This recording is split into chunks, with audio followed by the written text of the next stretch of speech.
Road safety tips में आपका स्वागत है। अब हमारे स्टूडेंट को क्या दिक्कत आ रही है, स्टार्ट नहीं हो रही, तो इसको स्टीयरिंग को घुमाओ थोड़ा सा।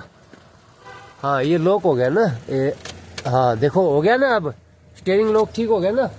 शाबाश, यही हमने बताना था कि आपका ये शीशे उतार लो पहले, और 5 काम आपने करने हैं चलने से पहले। सीट शीशा, सीट बेल्ट, गेयर न्यूट्रल, उसके बाद वो गाना बंद करो।